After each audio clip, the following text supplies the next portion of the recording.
aujourd'hui, je vais faire une présentation, un cours donc, sur l'introduction à la méthode des éléments finis pour les équations elliptiques. Donc, je vais commencer par un historique et quelques références. Donc ici, on va donner une introduction à la méthode des éléments finis. Le concept a été développé par Courant en 1943.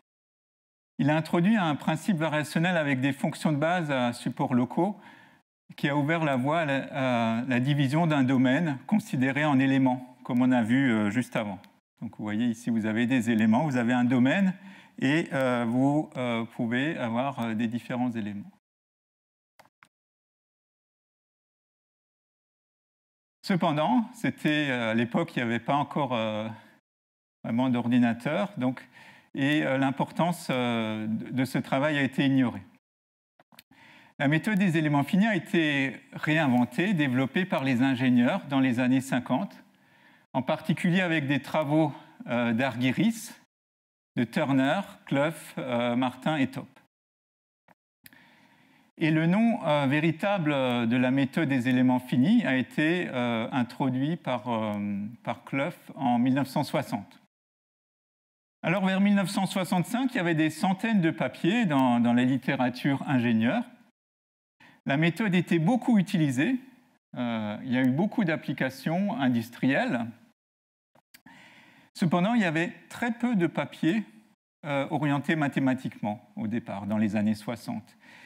Et petit à petit, une théorie mathématique complète s'est mise en place dans les années 70.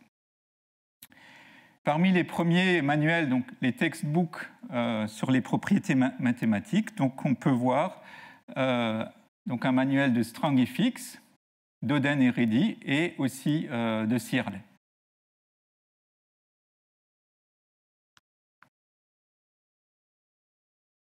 Donc maintenant, on va essayer donc d'introduire cette méthode des éléments finis. On va partir d'approximation de Galerkin. On va construire cette approximation. On va voir qu'on aura une orthogonalité de l'erreur et une certaine notion de meilleure approximation. Ensuite, on en viendra à l'existence, l'unicité de l'approximation de Galerkin grâce à un théorème appelé théorème de l'axe-Milgram. Enfin, on verra une estimation d'erreur, c'est le lemme de CA. Donc ça sera un cadre abstrait très général. Et ensuite, on va utiliser un certain nombre d'éléments utilisant les espaces de Sobolev. L'approximation de Galerkin, elle va être développée dans des espaces de Hilbert, et les espaces de Sobolev seront des espaces de Hilbert particuliers, pour lesquels on pourra résoudre des problèmes elliptiques par la suite.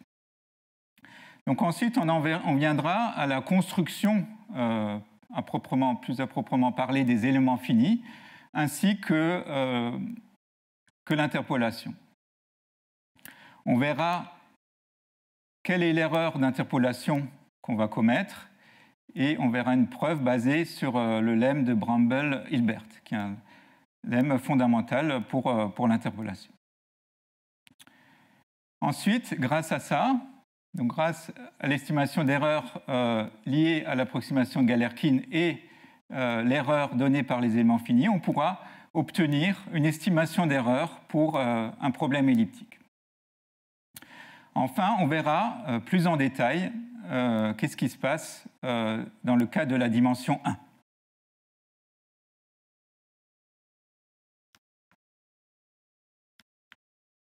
Donc on va commencer par l'approximation de Galerkin.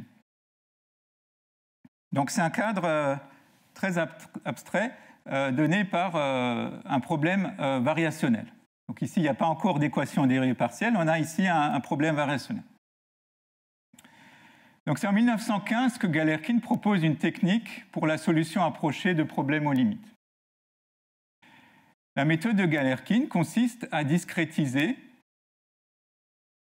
une formulation variationnelle de problèmes elliptiques. Donc ici, on va se donner un problème aux limites variationnelles abstrait. De quoi il s'agit ?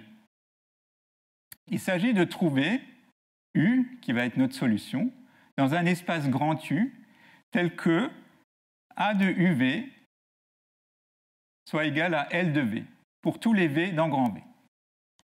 A de UV, ça va être une forme bilinéaire continue sur U croix V. U et V, ça va être des espaces de Hilbert.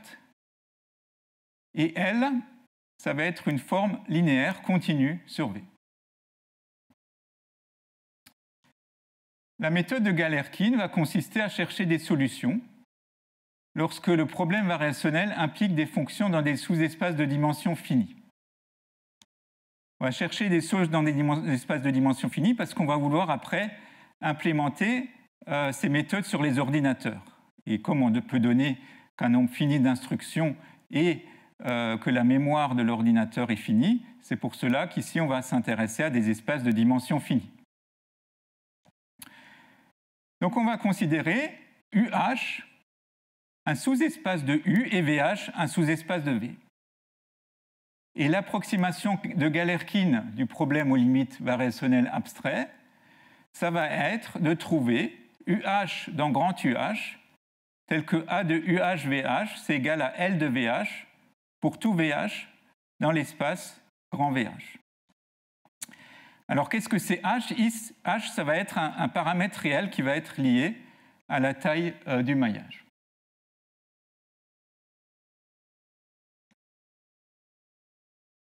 Donc typiquement, si on revient au premier transparent, donc H, ça va mesurer à peu près la longueur ici des triangles.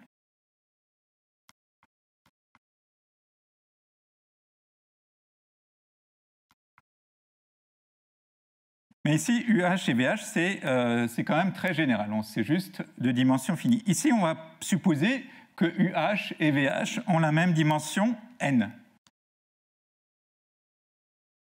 On va se donner phi k, pour k allant de 1 à n, une base de UH. On va se donner aussi psi k, une base de VH. Comme on a un espace de dimension finie, on peut toujours trouver une base. Et donc il y a n éléments, puisque c'est des espaces de dimension n. Et donc toute solution UH dans grand UH, elle va bien sûr pouvoir être représentée comme une combinaison linéaire des phi k. Donc on va pouvoir écrire UH comme étant égal à la somme de k égale 1 à n des alpha k phi k. Les nombres alpha k, ça va être des nombres réels. Et de même, VH dans grand VH, on va pouvoir l'écrire sous la forme VH égale somme de k égale 1 à n des bêta k psi k. Les bêta k ici sont arbitraires, c'est aussi des nombres réels. Et donc, si on injecte ceci dans notre formulation variationnelle, on doit trouver des alpha k. Les alpha k, ça va être les inconnus, tels que A de somme des alpha j phi j, somme des bêta i psi i, ça soit égal à L de donc VH, donc la somme des i égale 1 à n des bêta i psi. Et les bêta i, ici, sont arbitraires. Donc ensuite, on va utiliser le fait que la forme est bilinéaire.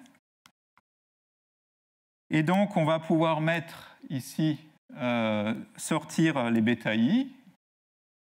Et donc, on aura la somme des bêta i fois la somme des alpha j phi j. Donc, si on le remet à l'intérieur et ça, on remet à l'intérieur, on retombe sur la formule précédente. Et de même ici. Et donc, on peut mettre ici le bêta i en facteur. Comme tous les bêta k sont arbitraires, on peut prendre par exemple bêta i égale 1 et les autres égale à 0. Et donc on se retrouve à ce que ce membre-là, ici, ce terme-là, soit égal à 0. Et donc on obtient que somme pour j égale 1 à n des aij alpha j, c'est égal à fi pour i allant de 1 à n avec aij, c'est phi de a de phi j psi i, et le fj, le fi, c'est égal à L de psi i. D'accord ? Donc on aura ici notre système, ici, donc on peut l'écrire sous la forme d'un système linéaire, donc d'une matrice qu'on doit résoudre. La matrice ici AJ, on l'appelle souvent la matrice de rigidité. En anglais, on appelle ça stiffness matrix. Et FJ, ça va être la force, on va appeler ça la force généralisée. Fj égale L de psi j.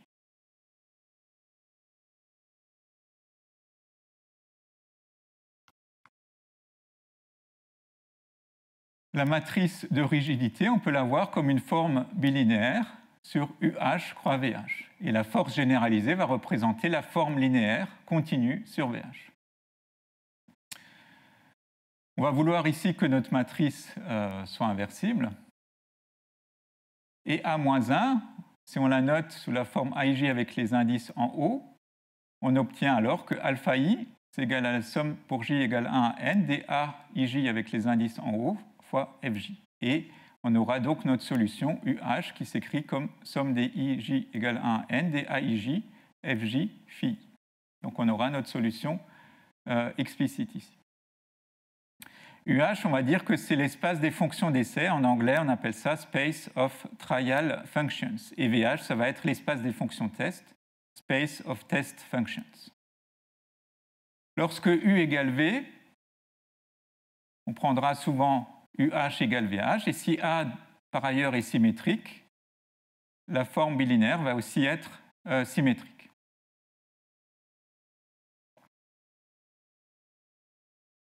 Donc pour résoudre notre problème, pour l'instant, ce qu'on a supposé, ce qu'on a besoin, c'est juste que A soit inversible.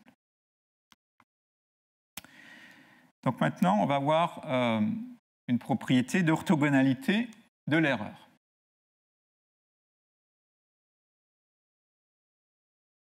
Donc ici, on a que A de UV, c'est égal à L de V pour tout V dans grand V.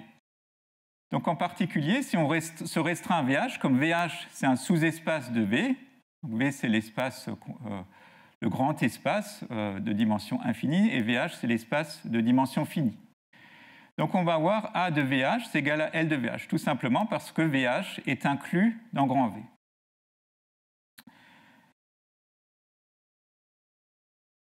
On sait aussi que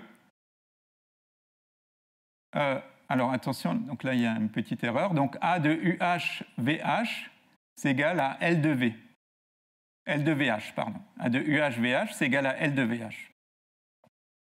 Puisque UH, ça correspond au problème de dimension finie. Et donc on aura A de UH VH égale L de VH pour tout VH dans VH. Et donc en faisant la différence, on obtient que A de U moins UH VH, c'est égal à 0 pour tout VH dans grand VH. U moins UH, ça va être notre erreur, puisque U, c'est la solution exacte pour le problème continu. UH, c'est la solution approchée pour les espaces de dimension finie. Et donc, U moins UH, ça va représenter l'erreur qu'on commet. Et donc, ici, on a notre propriété d'orthogonalité de l'erreur qui s'écrit ici que A de U moins UH VH, c'est égal à 0 pour tout VH dans grand VH. On dit que l'erreur, E, c'est égal à U moins UH, donc de l'approximation de Galerkin, UH, de la solution U, est orthogonale au sous-espace VH par rapport à la forme bilinéaire A. En effet, si A est de plus bilinéaire, symétrique, définie positive et définit un produit scalaire, on retrouve ici cette notion d'orthogonalité. U moins UH est orthogonal ici à VH, puisque son produit scalaire est nul pour tous les éléments de VH. Et pour le montrer, on a juste utilisé le fait que VH était inclus dans grand V, et donc on a cette propriété.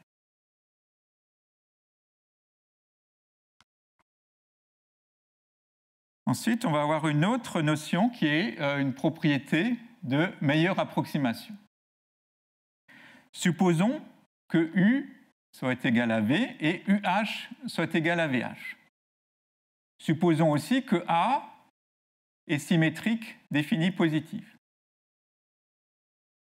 Donc, qu'est-ce que ça veut dire? Ça veut dire que A de UU est supérieur ou égal à 0 et A de UU égale 0 si et seulement si U égale 0.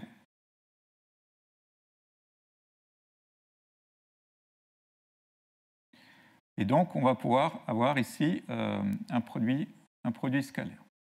Donc, pour tout VH dans grand VH, on va alors obtenir une relation de Pythagore.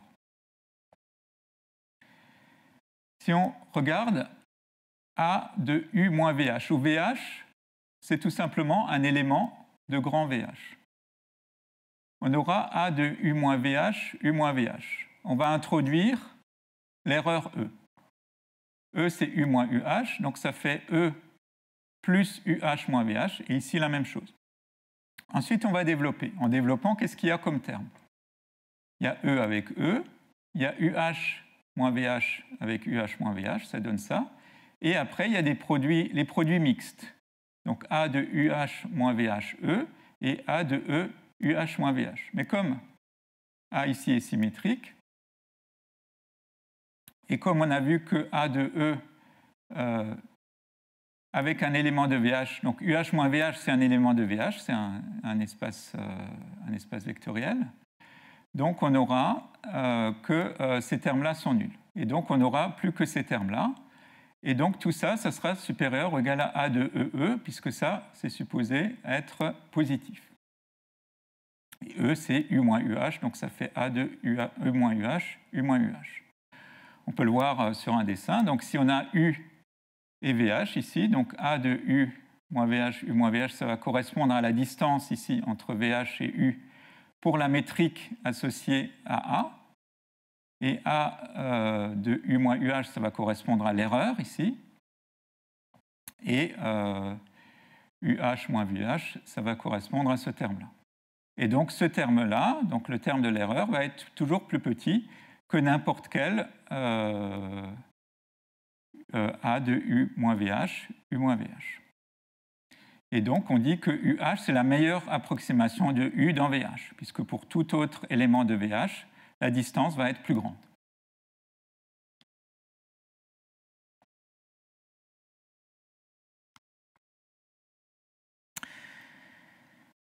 Donc maintenant qu'on a vu ça, on va avoir de démontrer, d'avoir un théorème d'existence et d'unicité d'approximation de Galerkin. Donc à la fois pour le problème de dimension finie, mais aussi pour le problème de dimension infinie. On veut résoudre un problème, donc la première question, c'est de savoir est-ce qu'il y a bien existence et unicité d'une solution.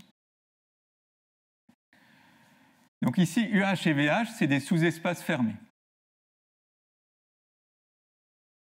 Donc ils sont donc complets pour le même produit scalaire que U et que V. On va donc pouvoir appliquer le théorème de Lax-Milgram généralisé. On va voir un théorème de Lax-Milgram généralisé qui a été introduit par Babuška en 1971. En réalité, il y a déjà une version antérieure de 1962 par Netschas.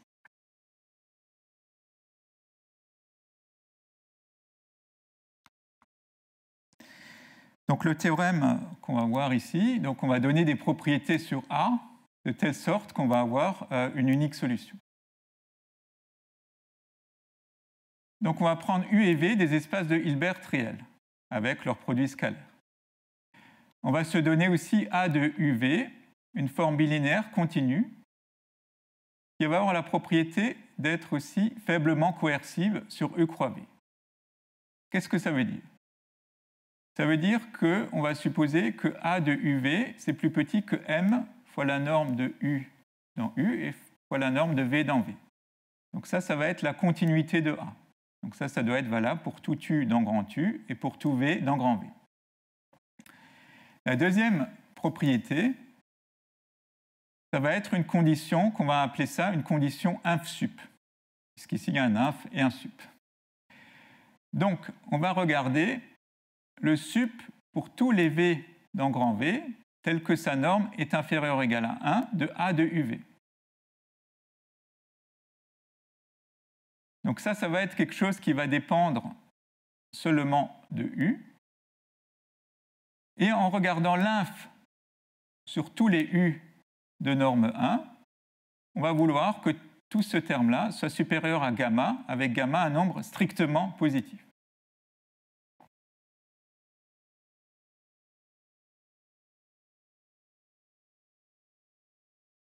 Donc ça donne une espèce de coercivité sur U. Ensuite, on doit avoir une autre propriété ici qui va être plus faible, aussi sur V. Cette propriété s'écrit ici de cette manière-là. Si on suppose que A de UV égale 0 pour tout U dans grand U, alors nécessairement V est égal à 0. Donc les deux propriétés ici se complètent. Mais celle-là, elle est un peu plus forte, elle est plus forte que celle-là. Ici, M et gamma, ça va être des constantes finies strictement positives. Donc supposons donc qu'on ait donc, toutes ces propriétés-là. Alors si L elle-même, c'est une forme linéaire continue sur V, c'est-à-dire que L est dans V' ou V' c'est l'espace dual de V, alors, avec toutes ces propriétés-là, on va pouvoir trouver une unique solution de l'approximation du problème variationnel. C'est-à-dire qu'il existera un unique U étoile dans grand U, tel que A étoile V, c'est égal à L de V pour tout V dans grand V. Et de plus, la norme de U étoile dans grand U, ça va être plus petit qu'une constante, ici 1 sur gamma, fois la norme de L dans l'espace du L, qu'on va noter ici, norme de L étoile V. Donc c'est la norme de l'espace dual V'.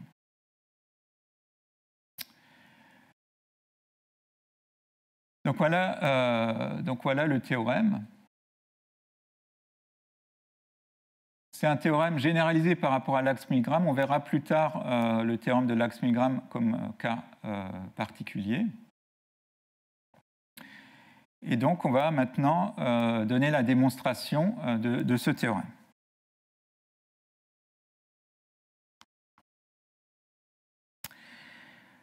Alors, pour démontrer ce théorème, on va définir un opérateur lambda. Donc on va définir FU de V qui est égal à A de UV. Donc on considère l'application par rapport à V. Tout d'abord, on peut voir que FU, c'est une forme linéaire continue sur V. Et on peut calculer aussi sa norme. Donc la norme dans l'espace dual, c'est le sup pour tous les V dans grand V, tel que sa norme soit inférieure à 1 de A de UV.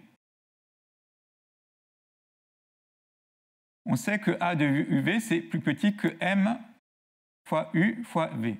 Et donc si on prend le sup, ça va être, pour tous les V de norme inférieure ou égale à 1, ça va être inférieur à M fois la norme de U. Et donc, on voit que ce sup est fini, et donc FU, c'est bien une forme linéaire continue sur V. À partir de là, quand on a une forme linéaire continue sur V, un espace de Hilbert, donc qui est complet, on peut utiliser le théorème de représentation de Ries-Fréchet. Et il va nous fournir un unique élément ZU dans V, tel que FU de V soit représenté par ZU avec le produit scalaire dans V. C'est-à-dire que FU de V soit égal à ZU, produit scalaire de ZU avec V, pour tout V dans grand V. En regardant un petit peu, on peut voir que ZU dépend linéairement de U. On va pouvoir donc écrire ZU sous la forme justement de notre opérateur lambda U. Et cet opérateur lambda, c'est donc une application linéaire de U sur V. Et ce qu'on va vouloir montrer maintenant, c'est de montrer que cet opérateur, il a certaines propriétés de continuité qui va être inversible et d'inverse continue. On va commencer par montrer la continuité de lambda.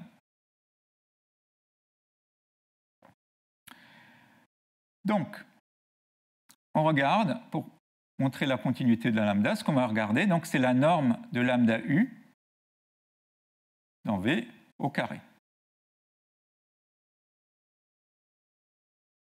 Donc lambda U, ça c'est égal à lambda U produit scalaire avec lambda U dans V, et lambda U c'est égal à ZU. Donc c'est bien égal à ça. Ensuite, on prend la définition ici. Donc V c'est ZU, ici on a ZU, donc c'est égal à FU de V, donc c'est égal à A de U V, donc c'est égal à A de U ZU. On utilise ensuite la propriété de continuité. Donc A de U ZU, c'est plus petit que M fois la norme de U dans U, fois la norme de ZU, donc la norme de lambda U dans V. On peut après simplifier par lambda U. Bon, si lambda U égale 0, ça marche, et sinon on peut simplifier par lambda U. Et donc on obtient que lambda U V, c'est plus petit que M fois la norme de U dans grand U. Et donc tout ça, ça nous montre que cette application-là est bien continue, puisque le sup de la norme de lambda U pour U de norme 1 va être plus petit que grand M. On va en profiter maintenant pour montrer une inégalité inverse. C'est-à-dire, au lieu d'avoir ça dans ce sens-là, on aura dans l'autre sens avec une autre constante. On va parler ici de coercivité de lambda. Donc on regarde la norme de lambda U dans V. Par définition, ça va être le sup pour tous les V dans grand V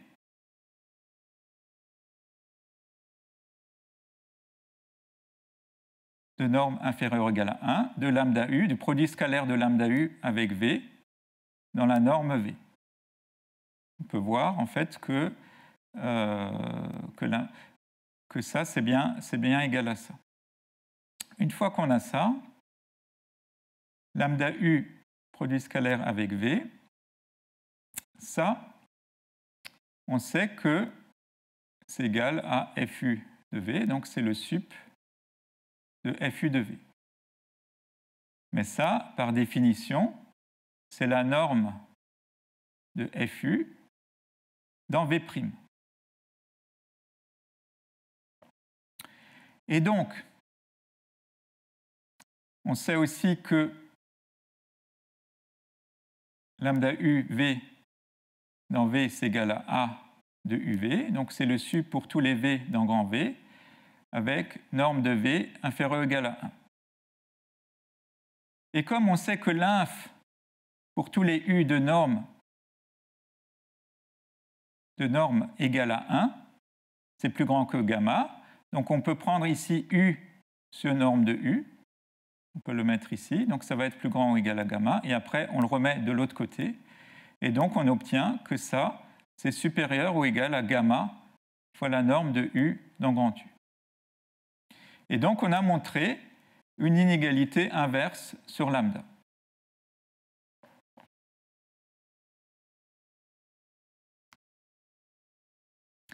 On va continuer à donner des propriétés sur lambda. On va vouloir montrer que lambda est inversible.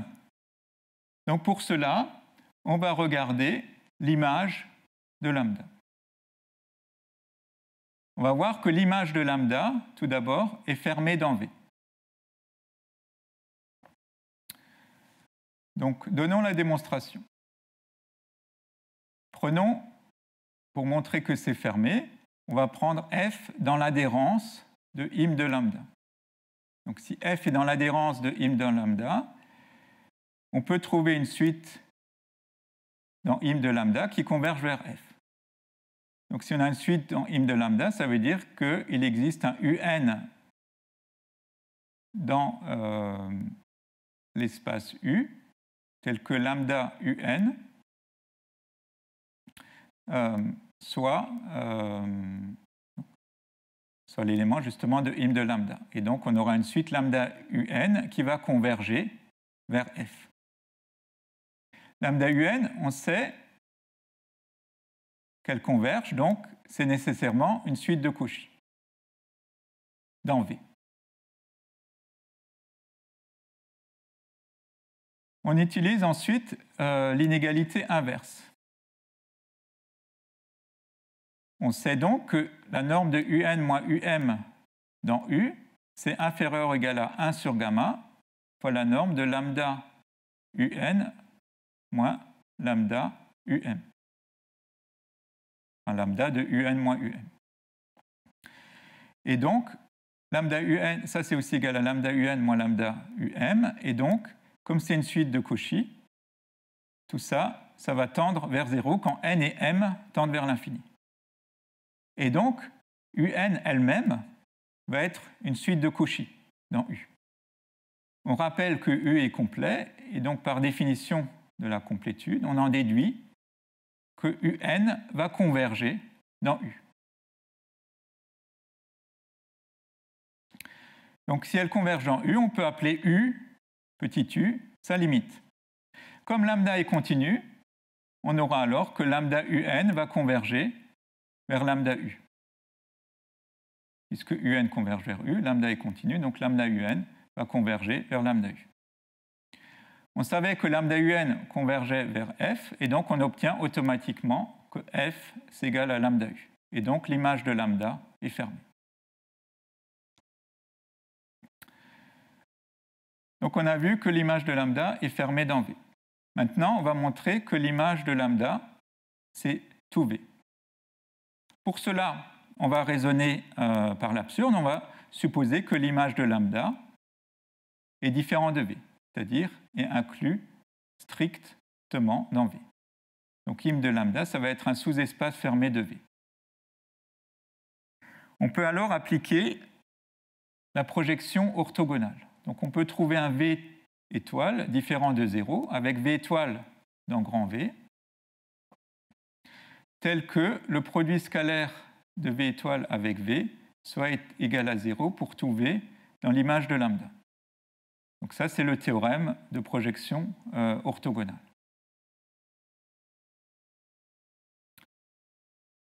Ensuite, on sait que V, il est dans l'image de lambda, donc V, il s'écrit sous la forme lambda U avec U, dans grand U. Donc on aura nécessairement que lambda U, produit scalaire de lambda U avec V étoile, c'est égal à 0 pour tout U dans grand U. Par définition, ça c'est égal à lambda U V étoile, c'est égal à A de U V étoile. Et donc on aura A de U V étoile, c'est égal à 0 pour tout U dans grand U.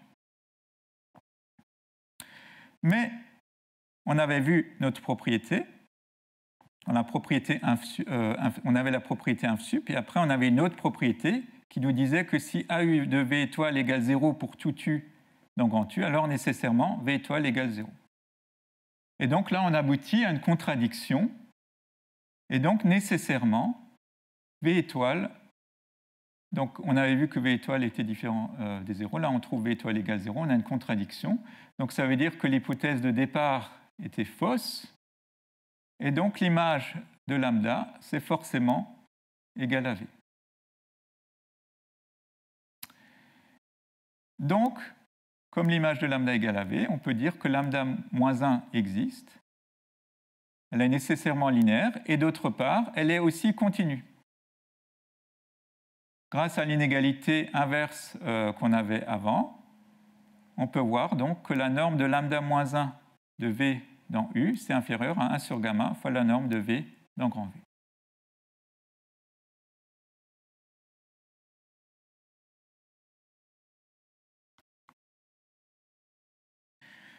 Maintenant, on va passer à l'existence de U étoile.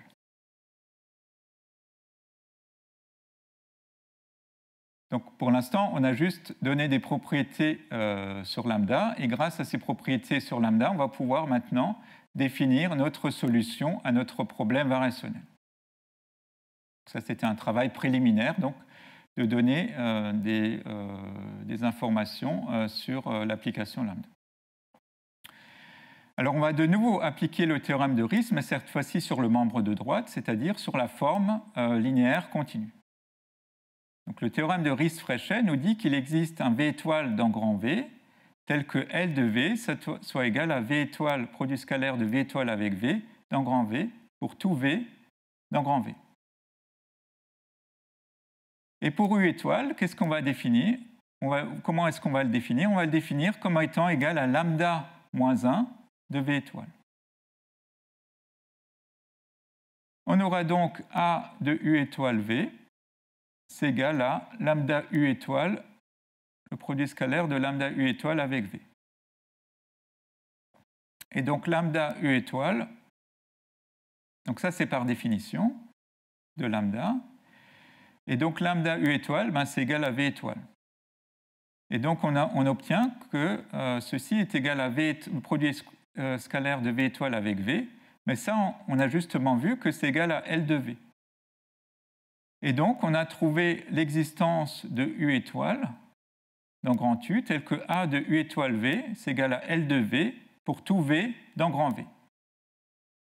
On obtient donc l'existence d'une solution, et par ailleurs, on peut aussi voir que la norme de U étoile dans grand U, c'est plus petit que la norme de lambda moins 1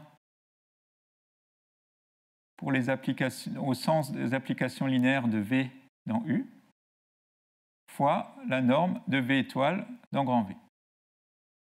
Et ça, on avait vu que c'est plus petit que 1 sur gamma. Donc ça fait 1 sur gamma fois la norme de V étoile dans V. Et la norme de V étoile dans V, c'est aussi égal à la norme de l'application de la forme linéaire, donc de L dans V', grâce à cette relation ici. Et donc on obtient donc bien le résultat avec l'estimation sur la norme. Il reste maintenant à voir l'unicité. Donc supposons qu'on ait U0 une autre solution, donc on aura A de U étoile moins UV, virgule V égale 0, donc cette propriété d'orthogonalité comme on avait vu précédemment. Donc ça c'est égal à lambda de U étoile moins U0, produit scalaire avec V, dans grand V. Ici on peut prendre n'importe quel V dans grand V, donc on peut prendre par exemple, comme l'image de lambda c'est dans V, donc on peut prendre pour V lambda de U étoile moins U0. Et donc en le mettant ici, en utilisant le fait qu'on a un produit scalaire, on en déduit que lambda de U étoile moins U0 égale 0. Puis comme lambda est inversible, on obtient que U étoile égale U0. Et donc ça va nous donner l'unicité. Et ça termine la démonstration de ce théorème.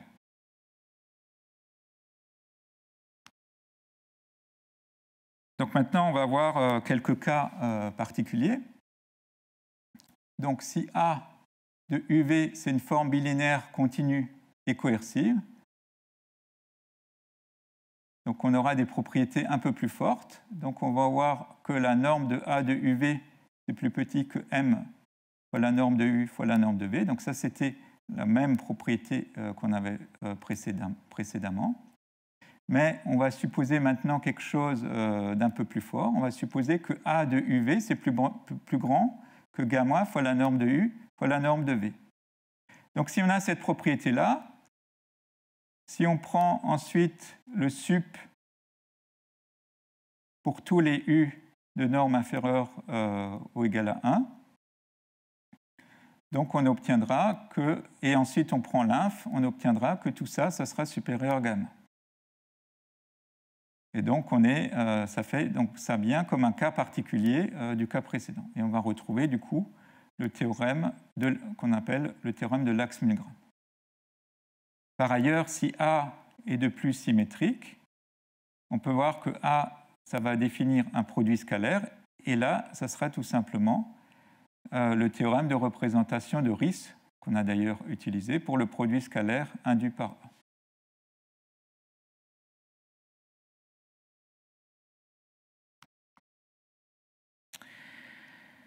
Donc, ce qu'on a pour l'instant, c'est l'existence et l'unicité d'une solution, à la fois pour le problème dans U et dans V, et aussi pour le problème dans UH et VH, puisqu'il vérifie les mêmes propriétés.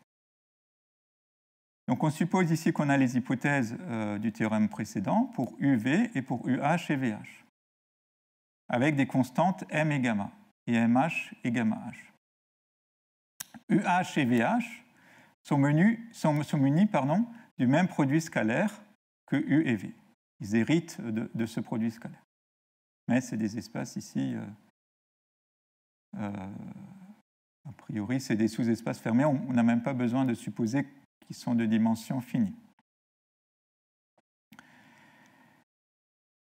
Donc nous, ce qui va nous intéresser, c'est l'erreur d'approximation entre U étoile, le problème correspondant à U et V, et UH étoile, le problème correspondant à UH et VH. Donc on va vouloir estimer cette erreur-là.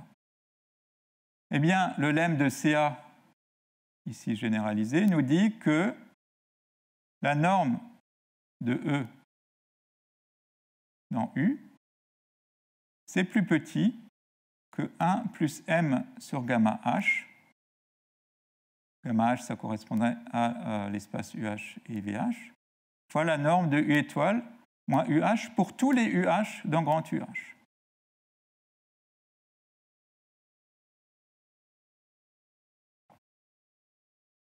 Donc, on a un lien entre l'erreur ici d'approximation pour notre problème variationnel, a priori de dimension finie, en tout cas qui correspond à UH et VH, avec ici un autre problème où cette fois-ci on prend U étoile la solution exacte et ici UH ça va être n'importe quel élément de grand UH. Donc ici on a oublié en quelque sorte le problème variationnel correspondant à UH et VH. Puisqu'ici on a juste à voir l'erreur entre U étoile et n'importe quel élément UH de grand UH.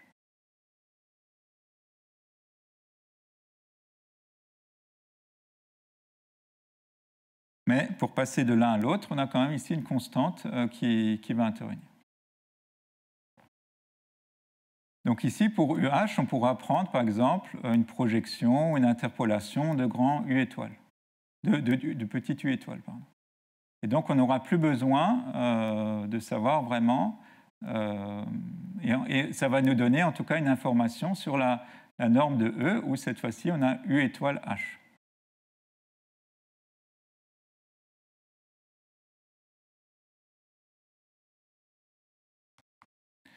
On va donner la démonstration de ce lemme, le lemme de CA. Donc nous, ce qui nous intéresse, c'est notre erreur E. Donc notre erreur E, elle va s'écrire sous la forme U étoile moins UH étoile. Donc elle va s'écrire sous la forme U étoile moins UH plus UH moins UH étoile. Pardon. Donc, on va exprimer UH étoile en fonction de U étoile. Dans un premier temps. Donc le UH étoile, on va essayer de l'exprimer en fonction de U étoile. Pour cela, on va définir PH, la projection orthogonale de V sur VH. Donc VH, c'est un sous-espace fermé de V, donc on peut considérer sa projection orthogonale.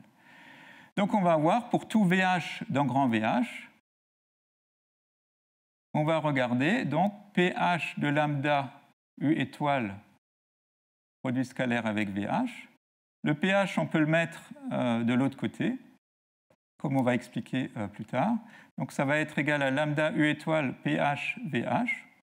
PH VH comme PH, c'est la projection sur VH, et comme VH lui-même, il est dans VH, PH de VH, ça va être égal à VH. Et donc ça va être égal à lambda U étoile produit scalaire avec VH. Mais ça, par définition, c'est A de U étoile VH. Et c'est aussi égal à VH étoile, produit scalaire avec VH. Ça, c'est la forme linéaire. Pourquoi on a cette propriété ici d'adjoint? Donc, on sait que la projection orthogonale, elle vérifie que x moins la projection est orthogonale à l'espace sur lequel on projette. Donc, on a x moins px, produit scalaire avec py, c'est égal à 0. Et on a aussi px, produit scalaire, donc le produit scalaire il est symétrique, avec l'erreur donc y moins py, et aussi orthogonale à px. Donc, si on développe, donc ça fait x produit scalaire avec py, c'est égal à produit scalaire de px avec py. Et d'autre part, c'est aussi égal à px, produit scalaire de px avec y. Et donc, on a bien cette propriété que p est auto-adjoint. C'est-à-dire que px scalaire py, c'est égal à px scalaire y. On en déduit donc que, comme ici on n'a que ça, c'est égal à ça, on en déduit que pH lambda U étoile, c'est égal à VH étoile. On peut refaire, donc on a bien vu une relation, donc, enfin on n'a pas encore tout à fait terminé. Donc ici, on obtient de la même manière que, ici, sans avoir le pH, on aura au niveau discret, en refaisant le même calcul, on aura que lambda H UH étoile, c'est égal à VH étoile. Et du coup, on peut mettre le lambda H-1 ici, et donc on obtient que UH étoile, c'est égal à lambda H-1, pH de lambda U étoile. Et donc on a bien une relation entre UH étoile et U étoile. On peut faire après la même chose, on peut avoir le même type de relation, mais cette fois-ci pour un élément UH ici, pas forcément pour UH étoile. Pour UH dans grand UH, on peut voir que pH de lambda UH-VH, c'est égal à A de UH-VH. Et on a aussi lambda H UH-VH, c'est égal à A de UH-VH. Et donc, on voit dans ce cas-là que UH, c'est égal à lambda H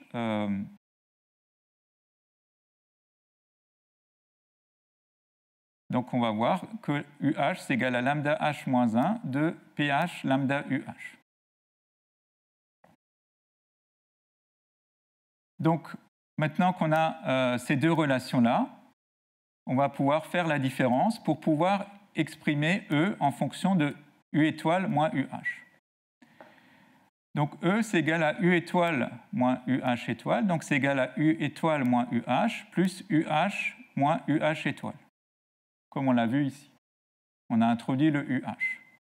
U étoile moins UH, ça fait l'identité fois U étoile moins UH, et UH moins UH étoile, UH moins UH étoile, ça va être égal à ça avec UH moins U étoile. Et donc avec un signe moins, donc ça fait un signe moins avec U étoile moins UH. Et donc on a trouvé une expression de notre erreur en fonction de U étoile moins UH. Et maintenant, en prenant la norme dans U, on en déduit au niveau des normes des opérateurs que la norme de U, c'est plus petit que la norme de l'identité moins lambda H moins 1 pH lambda, fois la norme de U étoile moins UH dans grand U. Et il reste maintenant à majorer la norme de cet opérateur-là. Donc on la majore par la norme de l'identité, qui vaut 1, et la norme de lambda H moins 1, fois la norme de pH, fois la norme de lambda. La norme de pH, ça fait 1. Et donc il reste lambda H moins 1 fois lambda. Et en regardant les hypothèses, on voit que la norme de lambda, en fait, c'est m, et la norme de lambda H moins 1, c'est justement 1 sur gamma H. Et donc on obtient bien cette constante qui intervient donc dans le lemme de CA généralisé.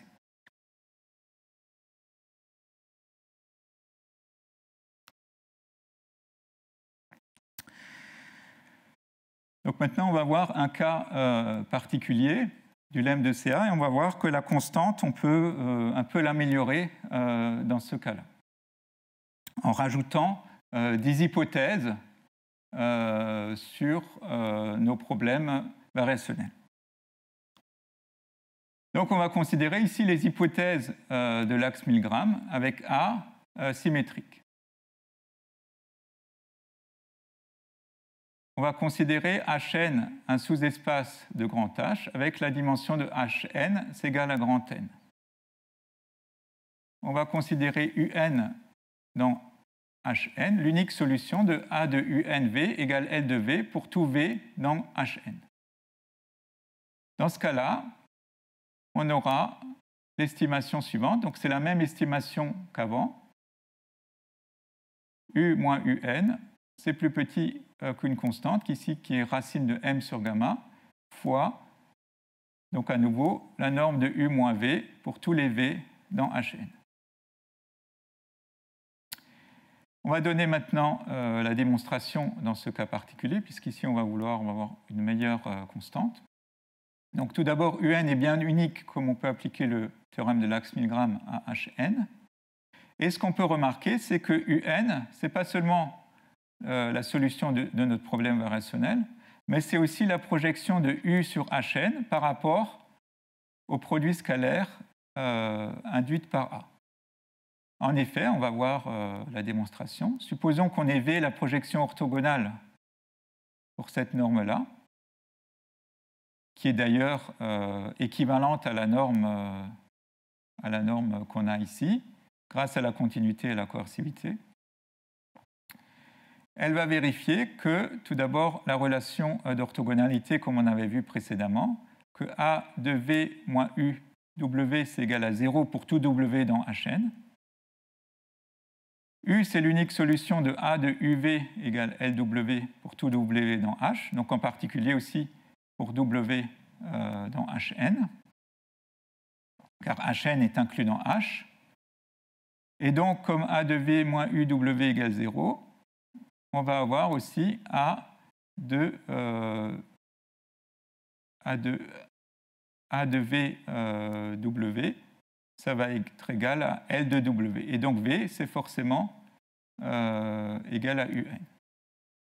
Alors attention, ici V satisfait A de V moins UW. Pourquoi? Parce qu'ici, c'est la projection orthogonale. Donc on part ici de la projection orthogonale et on obtient finalement que A de VW, c'est égal à LW. Et donc V, pour tous les W dans Hn, et donc V nécessairement, c'est égal à UN, notre solution. Et donc c'est bien la projection orthogonale de U sur Hn. Comme c'est la projection orthogonale, on en déduit que A de U moins UN, c'est plus petit que la même chose, mais avec V pour tous les V dans Hn, puisqu'elle minimise la distance par rapport à Hn. En injectant ensuite les hypothèses de l'axe Milgram, on en déduit ici, par la coercivité, que ça c'est plus grand que gamma fois la norme de U moins UN au carré, et c'est plus petit que grand M fois la norme de U moins V au carré, à partir de la continuité et de la coercivité.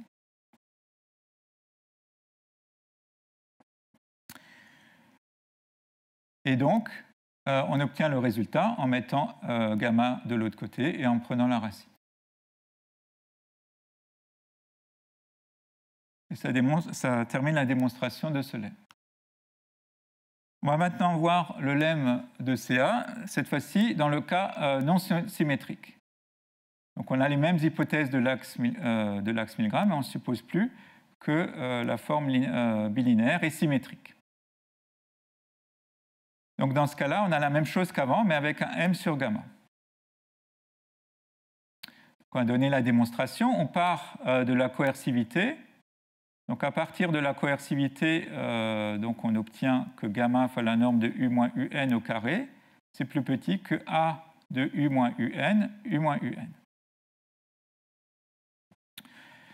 Ensuite, on sait que A de UV, c'est égal à L de V, puisque U, c'est la solution du problème dans grand H. Et donc, c'est aussi égal à A de UNV si V, il est dans Hn. Donc, on obtient A de U moins UNV, c'est égal à 0, pour tout V dans Hn. Et c'est en particulier vrai aussi pour V égale UN, puisque UN, il est dans Hn. Donc on a déduit que A de U moins UN, U moins UN, c'est égal à A de U moins UN, U, puisque A de U moins UN, UN, c'est égal à 0. Donc c'est égal à ça. Et après, on peut rajouter ici moins V, puisque A de U moins UNV, c'est égal à 0. Donc finalement, on n'a que A de U moins UN, U moins UN, c'est égal à A de U moins UN, U moins V.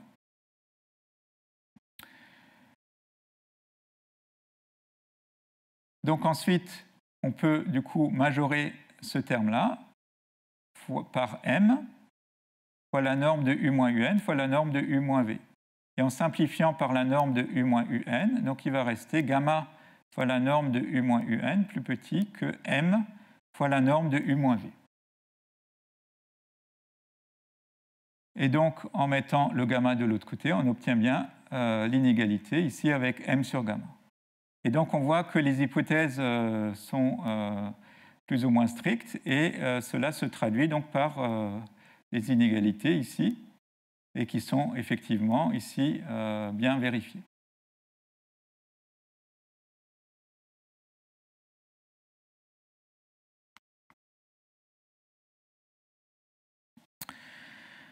Donc maintenant, on va utiliser un certain nombre de résultats sur les espaces de Sobolev. On a vu précédemment l'approximation de Galerkin qui était valable sur des espaces de Hilbert. Et maintenant, les espaces de Hilbert qui vont nous intéresser pour résoudre des problèmes elliptiques, ça va être les espaces de Hilbert, les espaces de Sobolev, HM de oméga. Donc ici, on va donner un certain nombre de définitions et de propriétés de ces espaces, sans rentrer dans les démonstrations. Mais juste, on va donner les éléments qui vont être utiles par la suite pour voir les erreurs après et définir les éléments finis et l'interpolation. Donc tout d'abord, on va définir HM de oméga. C'est l'ensemble des U tels que la dérivée alpha-ième dérivée de U soit dans L2 de oméga pour tous les alpha de module inférieur ou égal à n. Donc oméga, les indices inférieurs ou égal à n. Donc oméga, ici, ça va être un ouvert, on va supposer borné, de Rn. Des alpha de U, ça va être la alpha-ième dérivée faible. Par exemple, pour la première dérivée, on peut voir que U il est dans H1 d'oméga, si U il est dans L2 d'oméga, et s'il existe des fonctions G1, GD dans L2 d'oméga, ce qu'on appelle les dérivées faibles, donc ils vont s'écrire sous la forme dérivée alpha de U, di de U ici, et donc qui vérifie cette propriété au niveau faible.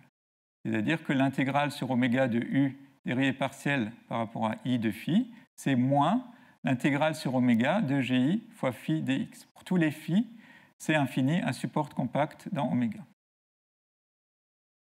Donc la dérivée, elle est à sens en ce sens-là.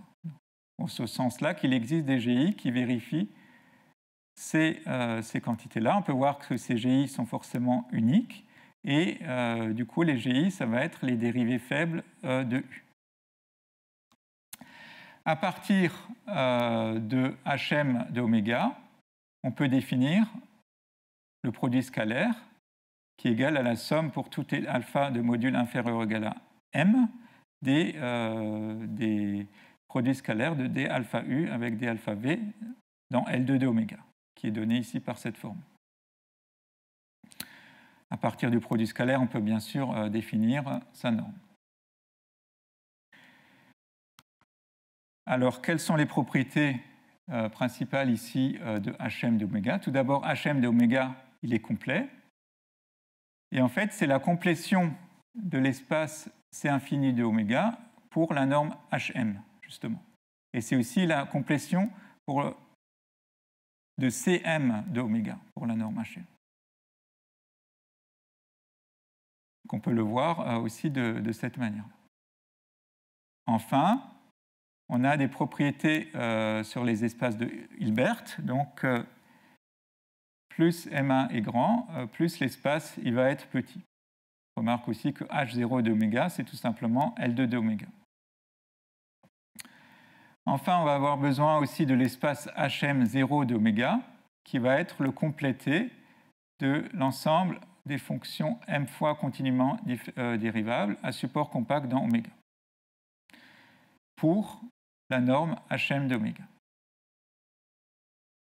Pour Hm0 d'oméga, on a aussi un théorème. Donc, ça va être la complétion aussi de, pas seulement Cm0 d'oméga, mais les fonctions C infini à support compact dans oméga, pour cette même norme. On peut voir que Hm0 d'oméga, c'est inclus dans Hm d'oméga, et que pour U, une fonction dans Hm d'oméga, elle va être dans Hm0 d'oméga, si et seulement si ces dérivées partielles vont être égales à 0 pour tout x dans le bord d'oméga. Alors attention, ceci n'a pas forcément toujours un sens, puisque le bord est de mesure nulle, et donc ça n'a pas forcément un sens de considérer ces quantités-là. Parce qu'on rappelle que les fonctions, elles sont toujours définies presque partout. Néanmoins, dans certains cas, il va y avoir un représentant continu de la solution, enfin de la fonction, mais ce n'est pas toujours le cas. Et du coup, il faut donner quand même un sens à ceci. Et donc, ceci est donné, on va le voir après avec les espaces, avec les propriétés de trace. Tout d'abord, on va d'abord définir l'espace dual. L'espace dual de Hm0 d'oméga, on va le noter H-m d'oméga. On a vu que Hm0 d'oméga, c'est inclus dans Hm, qui est lui-même inclus dans H0. En fait, on peut voir que H0, il est inclus dans H-m d'oméga. Et on identifie ici l'espace L2 d'oméga avec son duel. L2 d'oméga, on va dire que c'est l'espace pivot. En fait, pour un espace pivot, ce qu'on fait, c'est qu'on identifie le produit scalaire U scalaire V dans K. Plutôt, on part de F. On part de F de V, où ici, ça va être le produit de dualité, donc F dans K' et V dans K, donc ça c'est F de V. On va pouvoir le voir grâce au théorème de Riesz comme un certain U de V, produit scalaire de U avec V dans K. Et donc si on identifie F et U, donc typiquement ça on va le faire dans L2 de oméga, on identifie le F et le U dans le produit scalaire dans L2, et dans ce cas-là, l'espace dual, on l'identifie avec l'espace lui-même. Et donc, on va avoir du coup ces inclusions ici. On peut remarquer ici qu'un espace de Hilbert est toujours réflexif, c'est-à-dire que si on prend le dual de son dual, on va retomber sur K, sur l'espace lui-même. Et on a aussi une propriété que si pour U, dans grand K, donc dans l'espace de Hilbert, on peut calculer sa norme comme étant le sup pour tous les lambda dans K', lambda différent de 0, du produit de dualité entre L et U sur la norme de L dans K'.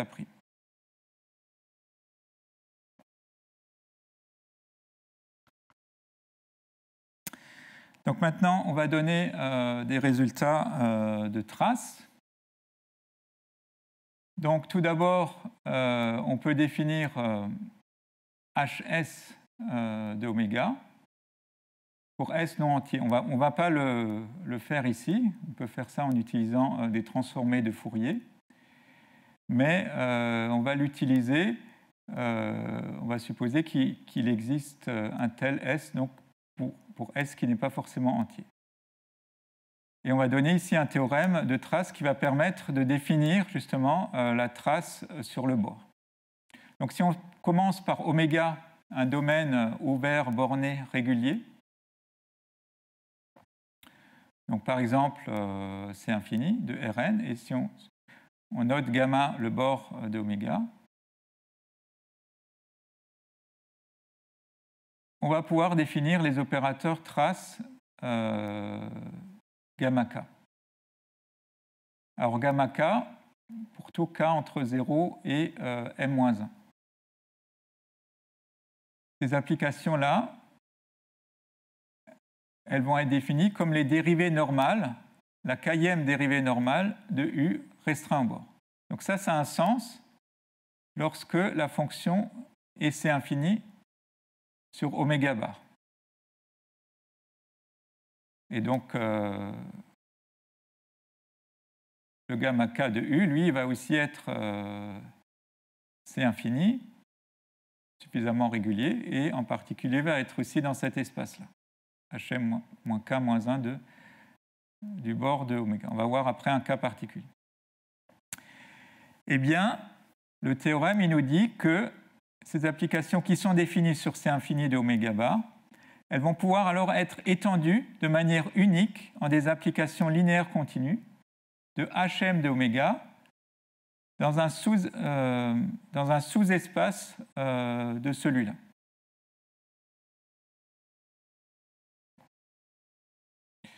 Donc, on va voir plus précisément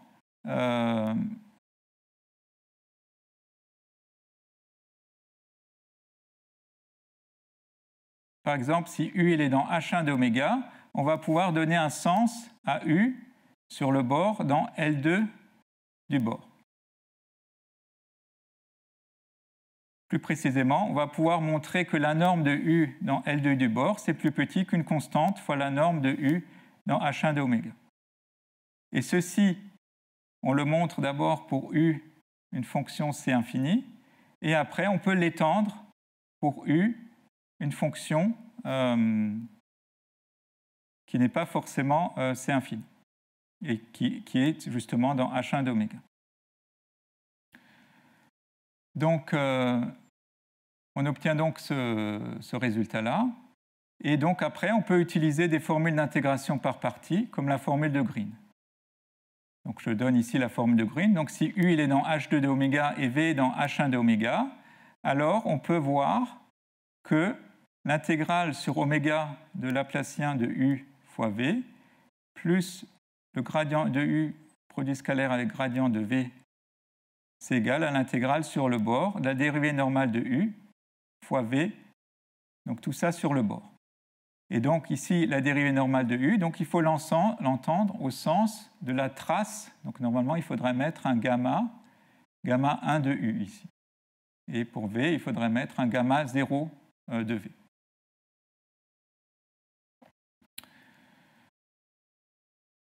Donc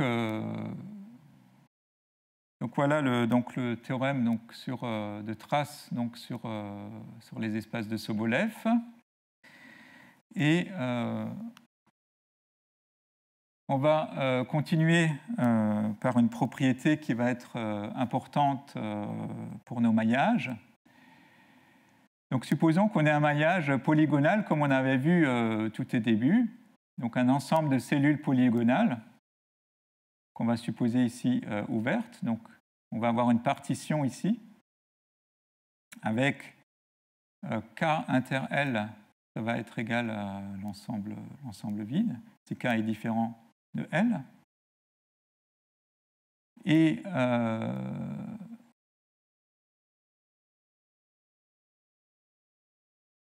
donc maintenant, il va falloir essayer de caractériser les fonctions dans Hm d'oméga.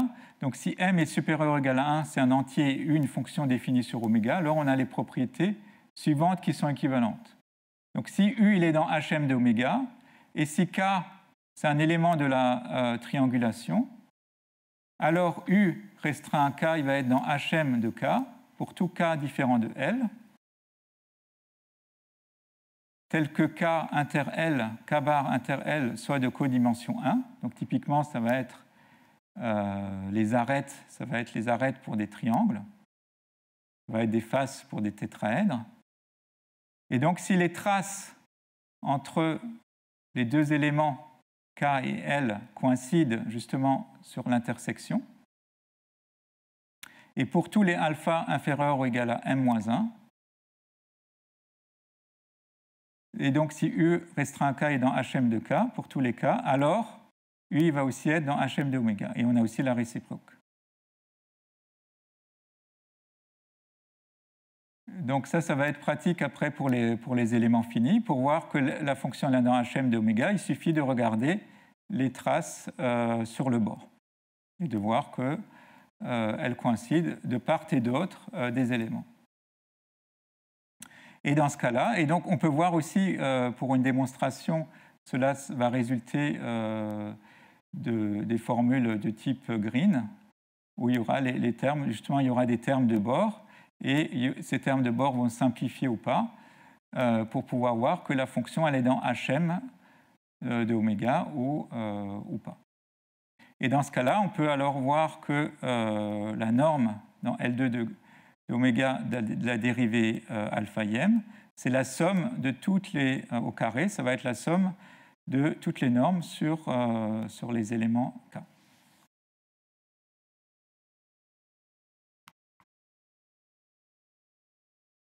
On va aussi avoir besoin d'un résultat ici plutôt de régularité. En fait, plutôt ce qui nous intéresse, c'est de voir quand est-ce que nos espaces de Hilbert sont inclus dans les espaces plus connus qui correspondent aux espaces de fonctions continues. Donc on suppose ici que oméga, c'est un ouvert borné lipschitzien, ou qui satisfait ici une autre condition qui est un peu plus générale.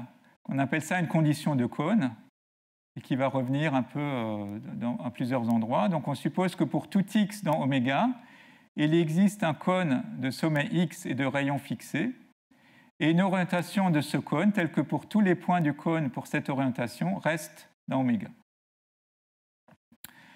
Donc si on est dans cette situation-là, alors il va exister un cas, et s'il existe un cas dans grand N, tel que n moins m sur 2 est supérieur à k,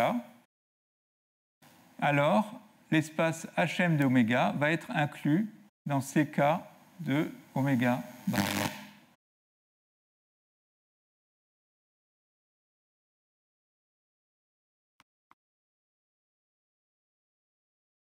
On va continuer par l'inégalité de Poincaré. Donc toujours pour oméga ouvert borné lipschitzien ou satisfaisant cette condition de cône. Donc par exemple, si oméga il est de classe C infini, on sera bien sûr dans ce cas-là. Mais on peut prendre aussi justement des oméga qui seront des polygones ou des polyèdres, c'est-à-dire avec des bords qui sont droits.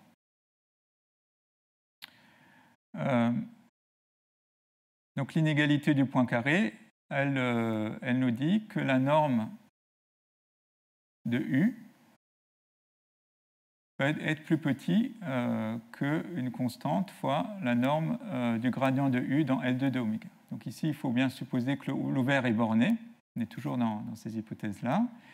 Et donc, grâce à cette inégalité-là, on peut voir que dans H1, 0, donc ici, attention, il faut prendre U dans H1, 0, donc qui est nul au bord, dans H1, 0 de oméga, et bien dans ce cas-là, la norme du gradient va définir une norme sur H1, 0 de oméga qui va être équivalente à celle héritée dans H1 de oméga.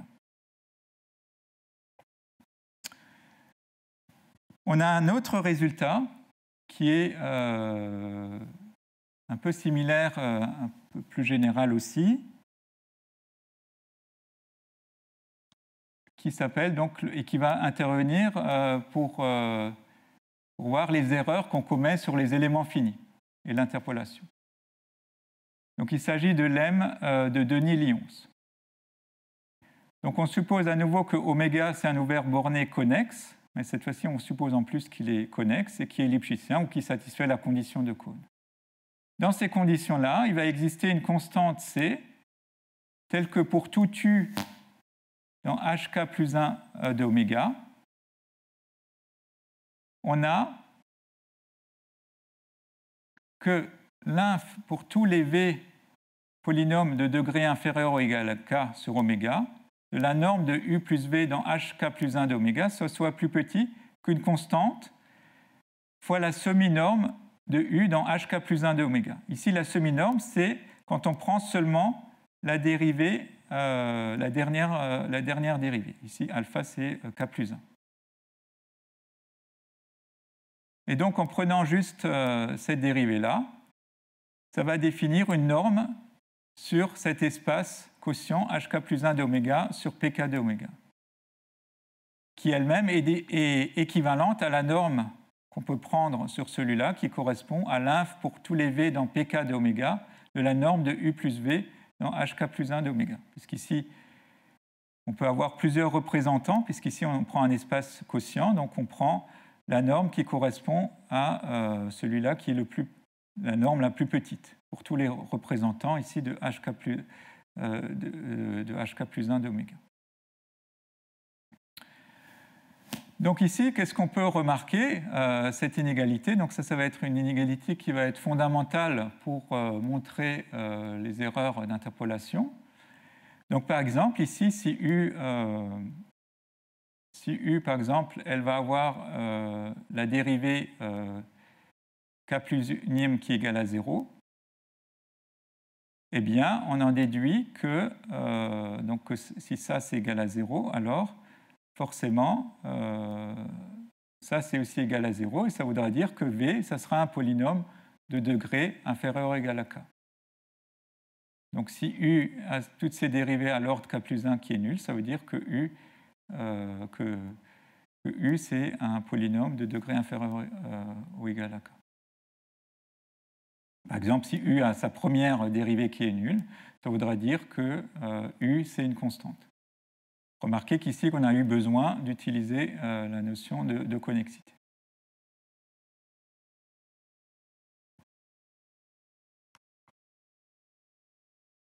On va terminer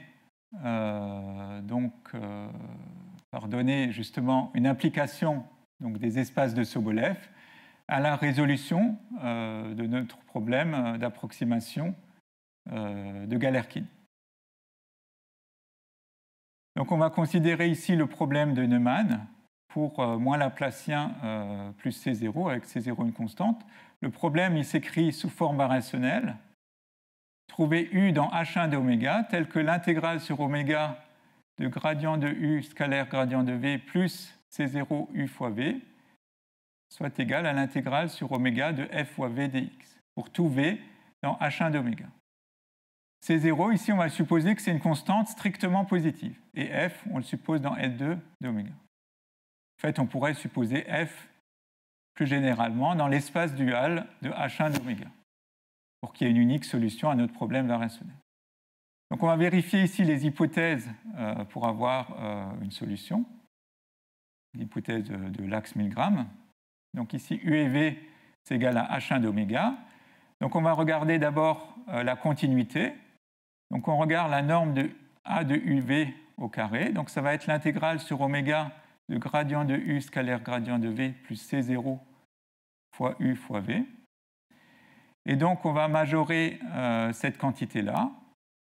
Donc, le gradient de U, produit scalaire avec le gradient de V, on va utiliser l'inégalité de Cauchy-Schwarz. Ça va être plus petit que la somme pour I allant de 1 à N de ces normes-là. Norme des dérivées, plus C0, ici on a aussi utilisé aussi Cauchy-Schwarz, donc l'intégrale de UV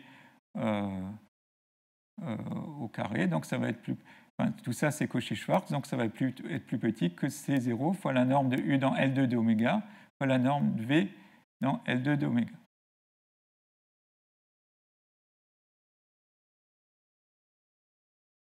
Donc ensuite, une fois qu'on a ça, on va utiliser l'inégalité de Cauchy-Schwarz, mais cette fois-ci dans Rn plus 1. C'est-à-dire qu'on va avoir que la somme des AI, BI, le tout au carré, c'est plus petit que la somme pour I égale 1. Attention, ici c'est jusqu'à N plus 1 des AI au carré, fois la somme des I égale 1 à N plus 1 des BI au carré. Avec ici, on va prendre pour AN plus 1, c'est racine de C0 fois la norme de UL2. Et donc, on obtient ici donc AN plus 1 au carré. Donc, ça va faire C0 fois la norme de U au carré L2 d'oméga. Et la même chose de l'autre côté. Et ici, on aura ces normes-là. Et enfin, donc tout ça, en majorant ici C0 par le max de 1 et C0. On peut le mettre en facteur ici aussi, donc ça fait le max de 1 C0 au carré fois la norme de U carré H1 d'oméga fois la norme de V au carré H1 d'oméga. Donc ça, c'est la norme dans H1 d'oméga. Et donc on a, grâce à tout cela, donc on a bien la continuité de cette application-là. Ensuite, on va aussi avoir la coercivité. Donc ici, on considère le problème de Neumann. Si on considérait le problème de Dirichlet, c'est-à-dire dans H1,0 d'oméga, avec C0 cette fois-ci supérieur ou égal à 0 et pas forcément supérieur strict à 0, on devrait utiliser l'inégalité de Poincaré. Ici, on n'en a pas besoin. On va regarder tout simplement A de UU, c'est l'intégrale sur oméga de gradient de U, du produit scalaire de gradient de U avec gradient de U, plus C0 fois la norme de U au carré. Donc on va minimiser ici ça. On prend le minimum entre 1 et C0, qui est strictement positif, puisqu'on a supposé que C0 était strictement positif. Et donc tout ça, ça va être plus grand que le minimum de 1 C0 fois la norme de U dans H1 de oméga au carré. Donc voilà, et donc on va s'arrêter là, et la prochaine fois, donc on verra donc, plus précisément les éléments finis et l'interpolation, et pour en déduire des estimations d'erreur. Voilà. Donc, je vous remercie.